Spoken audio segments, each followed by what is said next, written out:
তো গাইজ এই ভিডিঅ'টো আমি বনাম বহুজন মোৰ ভাই ভনীয়ে তাৰমানে ৰিকুৱেষ্ট কৰি আছিল যে এডিআৰই 2.0 ৱেইটিং লিষ্টৰ ওপৰত এটা ভিডিঅ' বনাব যে এডিআৰই 2.0 ৱেইটিং লিষ্ট আহিবনে আৰু কোন কোন চিলেক্ট হ'ব চিলেকশ্যনৰ প্ৰক্ৰিয়া কেনেকুৱা চ' আমি গোটেইবিলাক এই ভিডিঅ'টোত আলোচনা কৰিম তাৰ আগতে সকলোৱে চেনেলটো ছাবস্ক্ৰাইব কৰি দিব ভিডিঅ'টোত লাইক কৰি দিব আৰু ভিডিঅ'টো নিজৰ বন্ধু বান্ধৱীক শ্বেয়াৰ কৰি দিব আৰু যদি আগন্তুক এক্সামবিলাকৰ কাৰণে মানে ধৰক এডিআৰই 3.0 DME বা অন্যান্য ধৰণৰ যদি এক্সামৰ নোটছবিলাক লাগে ডেছক্ৰিপশ্যন বক্সত লিংক এটা আছে লিংকটোত ক্লিক কৰি আপোনালোকে সেই এক্সামৰ নোটছবিলাক লৈ ল'ব পাৰে তো বলক এতিয়া আৰু ভিডিঅ'টো আৰম্ভ কৰোঁ সকলোৱে চেনেলটো ছাবস্ক্ৰাইব কৰি দিব চ' ফাৰ্ষ্ট কুৱেশ্যনটো হৈছে এডিআৰই 2.0 যিবিলাক চিলেক্ট হ'ল মানে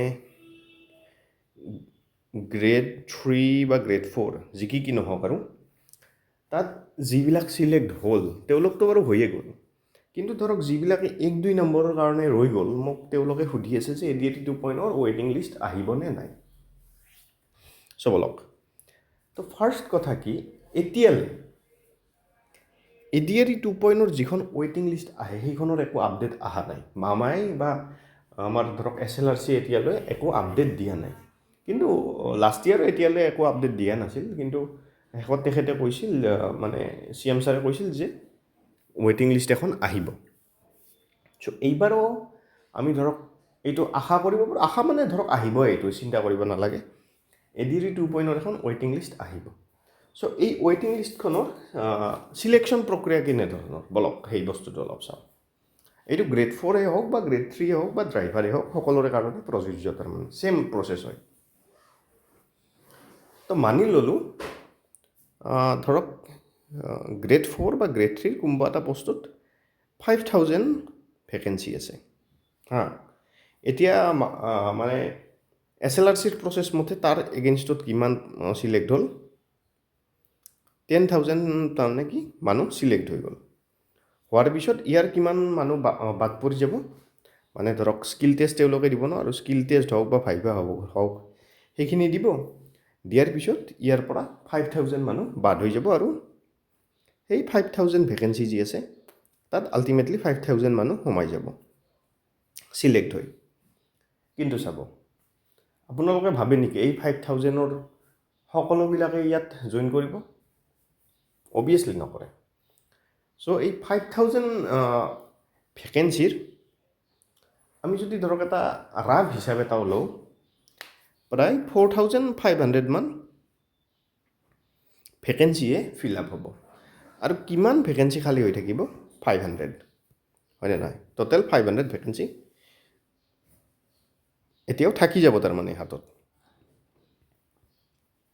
কাৰণ ধৰক 500 মানুহে এতিয়ালৈ জইন নকৰিলেই চ' এই 500 মানুহৰ ক্ষেত্ৰত ৱেইটিং লিষ্ট এখন ওলাব তাৰমানে মই 5,000 ভেকেঞ্চি যি দিছোঁ জাষ্ট এটা আপোনালোকক এক্সাম্পল দিয়াৰ কাৰণেহে দিছোঁ ধৰক আপোনালোকৰ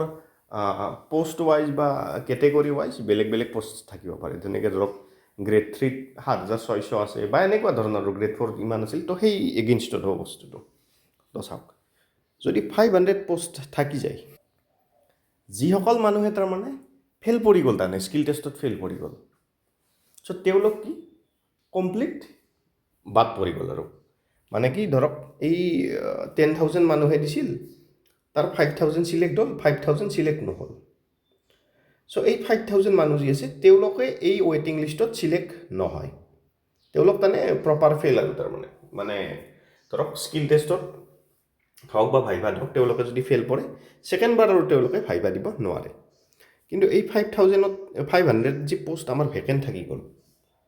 এই ভেকেণ্ট পোষ্টত কাক সোমাব চাব তো চাব ড্ৰাইভাৰৰ কাট অফ গৈছিল 127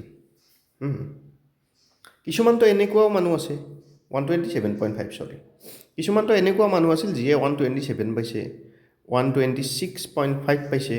বা 126 পাইছে এনেকুৱা মানুহ বহুত আছে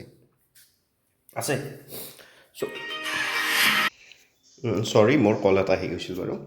চ' বহুত এনেকুৱা মানুহ থাকিব যিয়ে 126.7 পাইছে 126.5 পাইছে বা 126 পাইছে চ' এই মানুহবিলাকৰ কাৰণে এই 500 যি পোষ্ট ভেকেণ্ট হৈ গ'ল তাৰ কাৰণে মানুহ চিলেক্ট হ'ব চাব 500 পোষ্ট ভেকেণ্ট হৈ থাকিল তাৰ কাৰণে সেই 127 126.5 126 এনেকুৱা ধৰক আৰু অলপ কমিবও পাৰে সেইটো বাৰু ধৰক এতিয়ালৈ কোনেও হিচাপ কৰিব নোৱাৰে সেই বস্তুটো চ' ইয়াৰ পৰা টোটেল এইখিনিমান মাৰ্ক পোৱা মানুহৰ পৰা 1000 মানুহ চিলেক্ট কৰিব মানে 1:2 যিহেতু ৰেচিঅ'টো চ' ইয়াৰ পৰা 1000 মানুহ চিলেক্ট কৰিব কৰি তেওঁলোকৰ আৰু চেম প্ৰচেছ হ'ব যদি ধৰক তেওঁলোক গ্ৰেড 4ত আছে তেওঁলোকৰ ভাইভা হ'ব বা যদি গ্ৰেড 3ত আছে স্কিল টেষ্ট হ'ব বা যদি ড্ৰাইভাৰ আছে ড্ৰাইভিং টেষ্ট হ'ব চ' এই 500 যিটো ভেকেঞ্চি আছে তাৰ কাৰণে আৰু প্ৰথমবাৰ যিয়ে স্কিল টেষ্টত ফেইল কৰি গ'ল বা ভাইভাত ফেইল কৰি গ'ল তেওঁলোকক আৰু ঘূৰাই নানে চ' এই যিবিলাকে অলপ কম মাৰ্কছ পাইছিল তেওঁলোকক তানে মেইনলি এই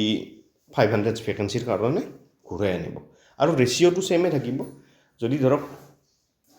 500 ভেকেঞ্চি খালী ৰৈ গ'ল বা এনেকুৱা হ'ব পাৰে যে ভেকেঞ্চি খালী ৰৈ নগ'ল বা এনেকুৱা হ'ব পাৰে যে বহুত ভেকেঞ্চি খালী ৰৈ গ'ল সেইটো জাষ্ট কোনেও হিচাপটো কৰিব নোৱাৰে যিহেতু কাৰো হাতত প্ৰপাৰ তথ্যটো নাথাকে এইটো ফিউচাৰ টেন্সৰ কথা কোনেও নাথাকে চ' মই কওঁ যিসকলে ধৰক অলপ মাৰ্কছৰ কাৰণে মানে কোৱালিফাই নহ'ল আপোনালোকে গম পাইছে যে কাট অফ 127.5 গৈছে আপোনালোকে 127 পাইছে তেওঁলোকে এতিয়া তাৰমানে মনটো মাৰিব নালাগে এতিয়াও ইমান সেইখিনিও সময় হোৱা নাই যে আপোনালোক ভাঙি পৰক যদি আপোনালোকে অলপ কম মাৰ্কছ পাইছে লাইক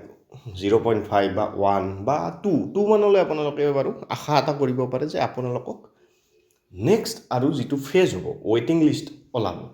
এতিয়ালৈ মই আৰু এবাৰ কওঁ যে কোনেও এতিয়ালৈ আপডেট দিয়া নাই যে ৱেইটিং লিষ্ট ওলাব কিন্তু আমি নেক্সট ইয়াৰৰ যিটো মানে আমি দেখিলোঁ নেক্সট ইয়াৰত সেই অনুযায়ী আমি ক'ব পাৰোঁ যে এখন ৱেইটিং লিষ্ট আহিব আৰু এইটো বেটাৰ আৰু মষ্ট প্ৰবলি এইটো আহিব এইটো সিমান এটা চিন্তা কৰিব নালাগে চ' যদি ধৰক আপোনালোকে 0.51 ইমানমান মাৰ্কছৰ কাৰণে যদি আপোনালোকৰ ৰিজাল্টটো ভাল নহ'ল আপোনালোকে ষ্টিল প্ৰিপাৰেশ্যন কৰি থাকক স্কিল টেষ্ট হওক বা ভাইভাৰ হওক হয়তো বহুত হাৰ্ড লেভেলত কৰিব নালাগে অলপ কৰি থাকক যদি ধৰক আপোনালোকৰ লাক ভাল থাকে দেন মাতি দিবও পাৰে এনেকুৱা ধৰণৰ কথা আৰু মানে লগে আৰু ডিপ্ৰেশ্যনত গুচি যাব নালাগে চ' কিবা যদি কুৱেশ্যন থাকে এই ৰিগাৰ্ডিং আপোনালোকে কমেণ্ট বক্সত সুধিব পাৰে বা যদি ধৰক কিবা কুৱেৰি থাকে কমেণ্ট বক্সত অবভিয়াছলি সুধিব পাৰে মই উত্তৰ দিবলৈ চেষ্টা কৰিম চ' ভিডিঅ'টো আৰু বেছি দীঘল নকৰোঁ সকলোৱে চেনেলটো ছাবস্ক্ৰাইব কৰি দিব ভিডিঅ'টোত লাইক কৰি দিব ভিডিঅ'টো শ্বেয়াৰ কৰি দিব আৰু যদি আগন্তুক যিকোনো এক্সামৰ ADAD 3.0 হওক বা DME হওক এনেকুৱা এক্সামৰ নোটছবিলাক লাগে দেন ডেছক্ৰিপশ্যন বক্সত এটা লিংক আছে তাত ক্লিক কৰি সেই এক্সামৰ নোটছবিলাক লৈ ল'ব পাৰে ধন্যবাদ